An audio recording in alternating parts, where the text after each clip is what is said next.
கர்த்தருக்குள் பிரியமான தேவதாசர்கள் அனைவருக்கும் உயிர்த்தெழுந்த ஆண்டவர் இயேசுவின் நாமத்திலே குழுவின் சார்பாக உங்கள் அனைவரையும் வாழ்த்துகிறோம். இன்றைய நாளில் நாம் வெளிப்படுத்தின விசேஷம் 15ஆம் அதிகாரத்தின் முன்னுரையான சுருக்கத்தை நாம் பார்க்க போகிறோம். வெளிப்படுத்தல் 15ஆம் அதிகாரமானது இந்த புத்தகத்தின் மிக குறுகிய சிறிய அதிகாரமாக இது இருக்கிறது.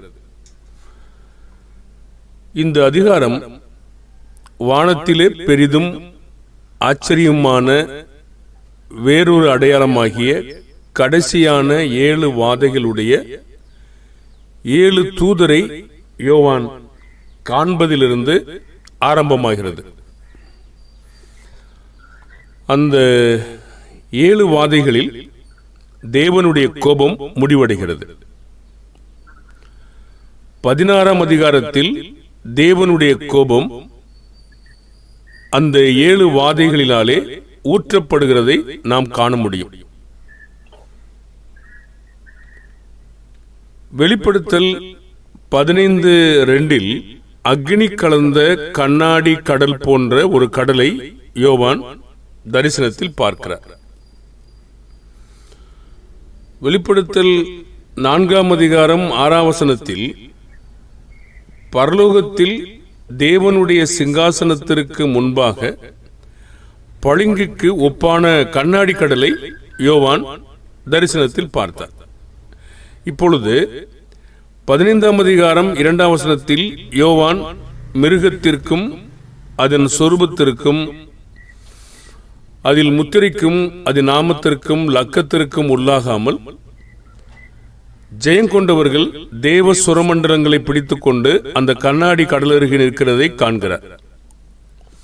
இவர்கள் வெளிப்படுத்தல் 14ஆம் அதிகாரம் 1-5 வசனங்களில் தேவனுடைய சிங்காசனத்திற்கு முன்பாக தங்களுடைய சுரமண்டலங்களை கொண்டு புதுப்பாட்டை பாடின மீட்கப்பட்டவர்களாகிய அதே 144,000 பேர் தான் இங்கே சொல்லப்படுகிறது. பரலோகத்தில் சுரமண்டலங்களை பற்றி சொல்லப்பட்டிருப்பதானது நாம் ஏற்கனவே பார்த்தபடி எந்த விதத்திலும் பூமியில் கிறிஸ்தவர்கள் தேவனை ஆராதிக்கும் போது இசைக்கருவிகளை பயன்படுத்தலாம் என்பதற்கு அங்கீகாரம் கொடுக்கப்படுகிறது என்று நாம் உணர்ந்து கொள்ள முடியாது. வெளிப்படுத்தலின் ஆரம்பத்திலிருந்து பாவத்தின் மீது ஜெயம் கொள்வதின் அவசியமானது தொடர்ந்து வலியுறுத்தப்படுகிறது. அந்த வாக்கியமானது வெளிப்படுத்தல் 2ஆம் அதிகாரம் 7ஆம் வசனத்திலும் 11ஆம் வசனத்திலும் 17ஆம் வசனத்திலும் 26ஆம் வசனம் 3ஆம் அதிகாரம் 5ஆம் வசனம் 12ஆம் வசனம் 21ஆம் வசனம் 12ஆம் அதிகாரம் 11ஆம் வசனம் இப்படி பல்வேறு இடங்களில் நாம் வலியுறுத்தப்படுவதை காண்கிறோம். ஜெயம் கொண்டவர்கள் பரலோகத்தில் தேவனுடைய சிங்காசனத்திற்கு முன்பாக நின்று கொண்டிருக்கிறார்கள். நியாயமானதுதான். ஜெயிக்காதவர்களுக்கு ஒரு வாக்குத்தத்தம் இல்லை. வாக்குத்தத்தம் நிச்சயமாக நிபந்தனைக்குட்பட்டது. நிபந்தனையை நிறைவேற்றினால் நமக்கு வாக்களிக்கப்படுகிறது. நிறைவேற்றாவிட்டால் அதுக்கு மாறாக இன்னொன்றும் சொல்லப்படுகிறது. இப்பொழுது அவர்கள் மிருகத்தையும் அதன் சொரூபத்தையும் அதன் முத்திரையையும் அதன் நாமத்தின் லக்கத்தையும் வெற்றி கொண்டவர்கள் இது மிருகத்தின் அது சொரூபத்தையும் அடையாளத்தையும் பெற்றுக்கொண்டு வணங்கியவர்களுக்கு மாறாக இது உள்ளது. அவர்கள் தேவனுடைய உக்கிரகமாகிய மதுவை குடித்து நித்திய வாதையில் பங்கு பெறுவார்கள். வெளிப்படுத்தல் 14ஆம் அதிகாரம் 8ஆம் வசனத்திலிருந்து 11ஆம் வசனம் வரைக்கும் தேவனுடைய கோபாக்கின் என்னும் பெரிய ஆலையில் மிதிக்கப்பட்ட போது 1600 ஸ்தாதி தூரத்திற்கு புறப்பட்டு குதிரைகளின் கடிவாளம் மட்டும் பெருகி வந்த ரத்தம் வேற யாருடையதும் அல்ல, இவர்களுடையதுதான். வெளிப்படுத்தல் 14, 20 மற்றும் வெளிப்படுத்தல் 16ஆம் அதிகாரத்தில் உள்ள கடைசி 7 வாதைகளில் பங்கு பெற்றவர்களும் இவர்கள்தான். ஆகவே 12 முதல் 16 வரை உள்ள அதிகாரங்கள் தேவனுடைய உண்மையுள்ள ஊழியக்காரர்கள் மீதான சாத்தானுடைய தாக்குதலையும் அவர்களின் முடிவான வெற்றி மற்றும் அதற்குரிய பரலோக பலனையும்,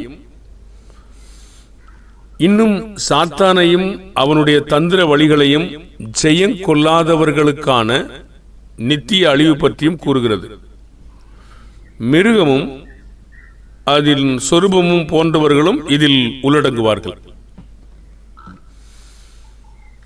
வெளிப்படுத்தல் 14ஆம் அதிகாரம் 2-3 வசனங்கள் தேவனுடைய சிங்காசனத்திற்கு முன்பாக பாடப்படும் பாடலை மீட்கப்பட்டவர்கள் மாத்திரம் கற்றுக்கொள்ள முடியும் என்று சொல்கிறது.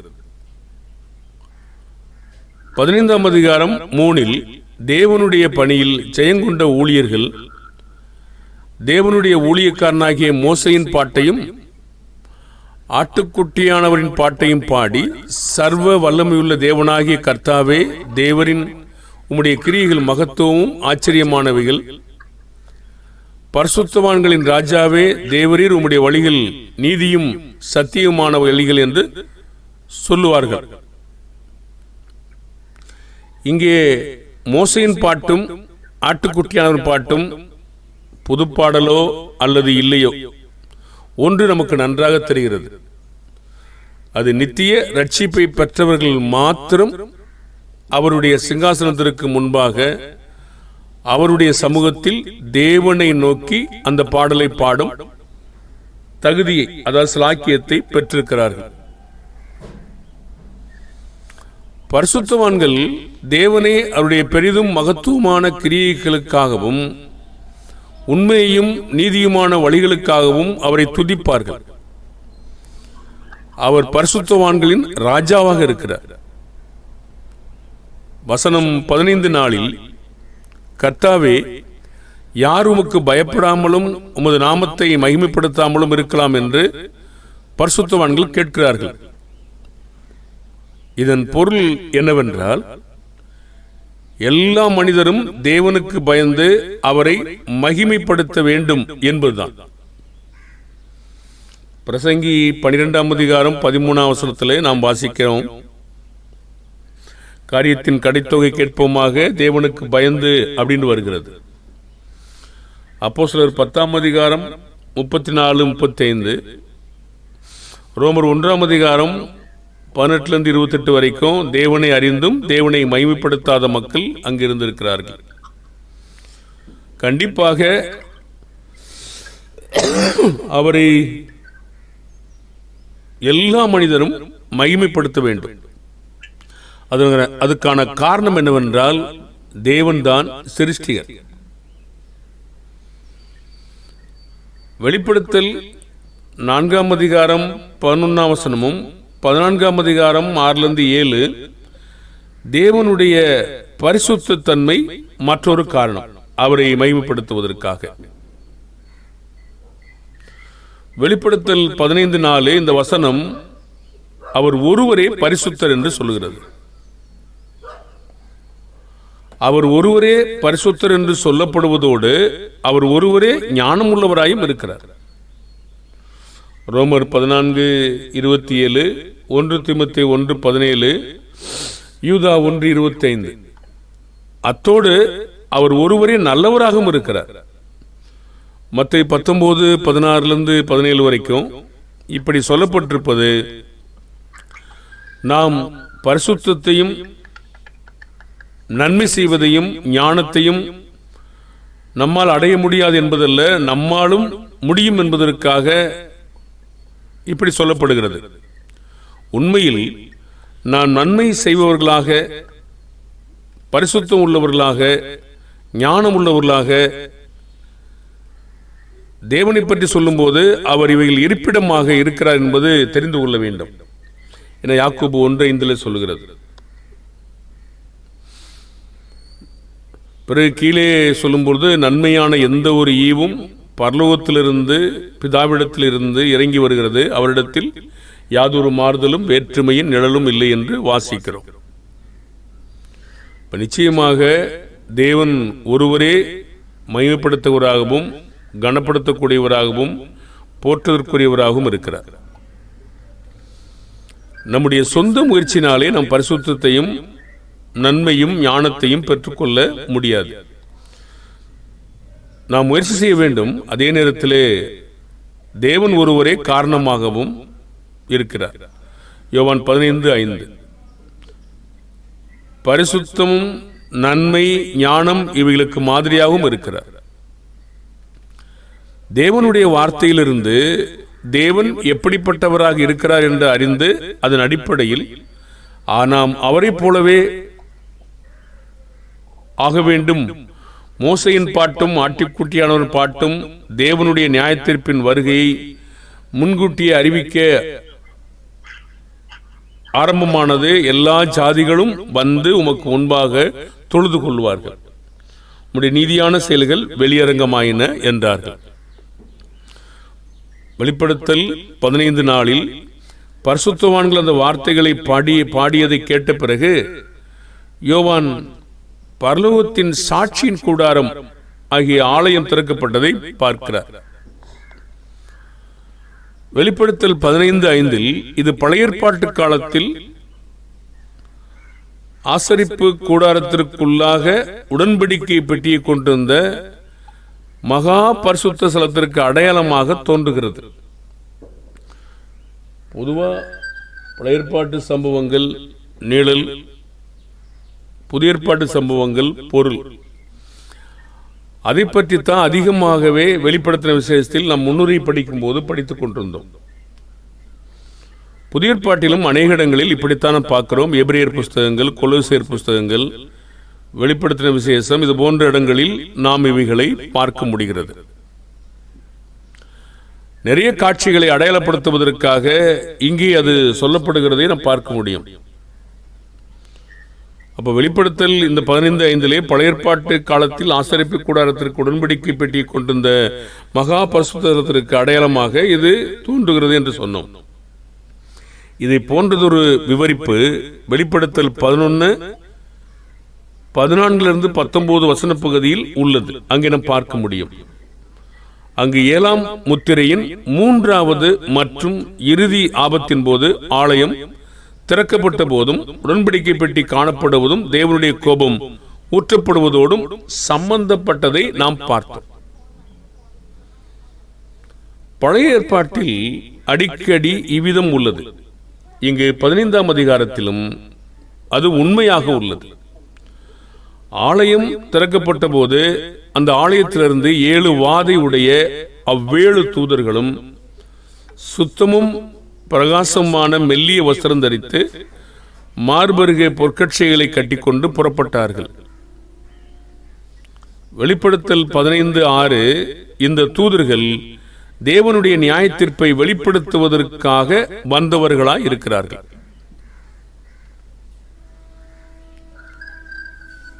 அடுத்து வெளிப்படுத்தல் 15:7 வசனத்தில் அப்பொழுது 4 ஜீவன்களில் ஒன்று சதா காலங்களிலும் உயிரோடு இருக்கிற தேவனுடைய கோபாக்கினையின் நிறைந்த பொற்கலசங்களில் 7ஐயும் அந்த 7 தூதர்களுக்கும் கொடுத்தது. இது இந்த 7 பொற்கலசங்களிலும் இருந்த கோபாக்கினைக்கு நித்திய தேவனானவரே காரணம் என்று தெளிவாக தெரிகிறது. தேவ கோபாக்கினை நிறைந்த பொற்கலசங்களை ஒவ்வொரு தூதரும் பெற்றுக்கொண்ட பிறகு தேவனுடைய மகிமையினாலும் அவருடைய வல்லமையினாலும் உண்டான புகையினாலே தேவாலயம் நிறைந்தது. பொதுவாக மனிதர்கள் இப்படிதான் நம்புறாங்க, நல்லது மட்டும்தான் நடப்பிக்கும் என்று, தேவன் நடப்பிப்பார் என்று. ஆனா தேவனுடைய பிரமாணங்களில் வாக்குத்தத்தங்கள் நல்லது மட்டுமே எழுதப்படலையே. மரணமும் ஜீவனும், ஆசீர்வாதமும் சாபமும், நன்மையும் தீமையும், இருளும் ஒளியும் எல்லாம் நமக்கு முன்னாக வைக்கப்பட்டிருக்கிறது. கீழ்ப்படிந்தா ஆசீர்வாதம், கீழ்ப்படினா உபாகமத்தில் சொல்லப்பட்டபடி சாபம். இது ரெண்டும் தான் பதிவுல இருக்கு. அப்ப ரெண்டையும் யார் நிறைவேற்றுதுன்னா தேவன் தான் நிறைவேற்றார். ஆனா ஒரு காரணம், தேவன் முதலாவது தேவனுடைய நோக்கம் எல்லா மனுஷரும் ரட்சிக்கப்பட வேண்டும் என்பதுதான். அழிக்கணுமோ, கோபம் கொள்ளணுமோ, அவங்களெல்லாம் நாசம் பண்ணணுமோ அப்படிங்கிறது தேவனுடைய எண்ணம் கிடையாது. எசேக்கியேல் 18:32-34 வரைக்கும் சாகிறவனுடைய சாவை அவர் விரும்பல. 2 பேதுரு 3:9 ஒருவரும் கெட்டுப்போக கூடாது என்பதுதான் தேவன் விரும்புகிறார். எல்லா மனிதரும் ரட்சிக்கப்பட வேண்டும் என்பதுதான் தேவனுடைய விருப்பம். இஸ்ரவேலரும் தேவனை அறிய வேண்டும் என்பதுதான் விருப்பம், ரட்சிக்கப்படணும் தான் அவங்களுக்கு தேவனுடைய விருப்பம். ஆனா கீழ்ப்படியாத போது என்ன செய்யணப்போ? அப்படியே விட்டுட்டு போயிடுவாரா? இல்லை ஒண்ணுமே செய்ய மாட்டாரா? அதுவும் சொல்லப்பட்ட அந்த வார்த்தையின் பிரமாணத்திலிருந்து நிறைவேற்றப்படும். அது முன்னாடி சொல்லப்பட்டிருக்கிறது. முன்னாடியே சொல்லப்பட்டு இப்படி செயலினா அப்படி நடக்கும் என்பதை சொல்லப்பட்டதான் நிறைவேறும். பாருங்க, ஆக நமக்கு முன்னாக எப்போதுமே 2 இருக்கிறது. தெரிந்து கொள்வதின் கீழாக தான் நாம வேலை நடக்கும். நம்ம தப்பு செஞ்சாலும் தேவன் ஆசீர்வதிப்பார் அப்படின்னு அல்ல. மனிதன் மன்னிக்க மாட்டான், தேவன் மன்னிப்பார். ஆனா அது எல்லாமே ஒரு காலகட்டம் வரைக்கும் போகும். காலகட்டத்துக்கு பிற்பாடு இயேசு சொன்னாரு, உங்கள் வீடு உங்களுக்கு எருக்களமாக்கப்படும் என்று மத்தியில் சொன்னது நினைவு இருக்கிறதா? அதுக்கு பின்னாடி அப்படித்தான் அப்புறம் வெட்டி போடப்படும். அப்புறம் அது முட்செண்டியும் முட்புண்டுகளையும் முளைக்கும் பொழுது எபிரேயர் 8ஆம் அதிகாரத்திலையும் 6ஆம் அதிகாரத்தில் அது சுட்டரிக்கப்படுவதான் அவருடைய முடிவுன்னு சொல்லியிருக்காரு. அப்பவும் நான் சுட்டரிக்க மாட்டேன் இருப்பார்னு இருக்கா? நியாயத்தீர்ப்பில் இரக்கம் இல்லை. அப்போ தேவ கோபாக்கி இது எதுக்காக சொல்றோம்னா, அநேக மக்களுக்கு இப்படி ஒரு எண்ணம் இருக்கு, தேவன் இதை செய்ய மாட்டாரு, செய்வான்னு சொல்லிட்டாரு. அப்புறம் பாருங்க, அப்போ தேவ கோபாக்கினை நிறைந்த பொற்கலசங்களை ஒவ்வொரு தூதரும் பெற்றுக்கொண்ட பிறகு தேவனுடைய மகிமையினாலும் அவருடைய வல்லமையினாலும் உண்டான புகையினாலே தேவாலயம் நிறைந்தது. 7 தூதருடைய 7 வாதைகளை முடியும் வரைக்கும் ஒருவரும் தேவாலயத்திற்குள் பிரவேசிக்க கூடாது இருந்தது. 15ஆம் அதிகாரம் 8ஆம் வசனம். இப்போ அந்த முன்னுரையான பாடத்தை நம்ம முடிச்சிட்டோம். வரக்கூடிய நாட்களில் கர்த்தருக்கு சித்தமானால் நாம் இந்த அதிகாரத்தின் விவரத்தை குறித்து படிக்க போறோம். அப்போ இங்கே இந்த 15ஆம் அதிகாரமும் 16ஆம் அதிகாரமும் தொடர்ந்து இருக்கிறது. நான் ஒரு பகுதி தான் சொல்லியிருக்கிறேன். 15ஆம் அதிகாரம் 1லிருந்து 16ஆம் அதிகாரம் 11 வரைக்கும் ஒரு பாட்டு படிக்கணும். நமக்கு நேரத்து நிமித்தமாக நான் அவ்வளோதான் படிச்சிருக்கேன். முன்னுரையை நம்ம சொல்லப்பட்டிருக்கிறோம். ஆனாலும் இது ஒரு இணைந்த ஒரு பகுதியாக இது சொல்லப்பட்ட சம்பவம் 16ஆம் அதிகாரத்தில் தான் நிறைவேறக்கூடிய காரியமாக இருக்கிறது. ஆக இந்த பாடத்தினுடைய முடிவை நம்ம வசனம் வாசிக்கும் போது பொதுவாக நம்ம வலியுறுத்துவோம். நாம் கண்டுபிடித்த இந்த பகுதியானது மோசையின் பாட்டு, ஆட்டுக்குட்டியானவர் பாட்டு, கர்த்தருக்கு பயப்படுவது, அவருடைய தன்மை, அவருடைய ஞானம், அவருடைய வழிகள், இதெல்லாம் மகிமைப்படுத்த வேண்டியதாக இருக்கிறது. காரணம், அவர்தான் சிருஷ்டிகர், அவர்தான் தொழுது கொள்ள கூடியவராகவும் இருக்கிறார். இது நாமும் அவரை போல வளர முடியும் என்பதை உற்சாகப்படுத்துகிறது. எந்த ஒரு நன்மையும் நாம் ஏன் வளர வேண்டுமானால் அங்கிருந்தான் அது வர வேண்டும் என்பதை தெளிவுபடுத்துகிறது. இந்த எச்சரிப்பு என்னவென்றால், மிருகம் அதன் சொரூபம் தரித்தவர்கள் நிச்சயமாக வாதிக்கப்படுகிறார்கள். ஆனால் தகுதி யார் என்றால், அவரை பின்பற்றுகிற மக்கள் மட்டும்தான் ஆட்டுக்குட்டியானுடைய பாட்டை பாட தகுதி பெற்றிருக்கிறார்கள். இன்னொரு காரியமானது, பழையற்பாட்டு சம்பவங்கள் இங்கே ஒரு அடையாளமாக, மாதிரியாக சொல்லப்படுகிறது என்பதை நாம் பார்த்தோம். கர்த்தர் வரும் நாட்களில் நாம் அதிகாரத்தினுடைய விவரத்தை பார்க்க தேவன் நமக்கு உதவி செய்வார். நன்றி சகோதரர்களே.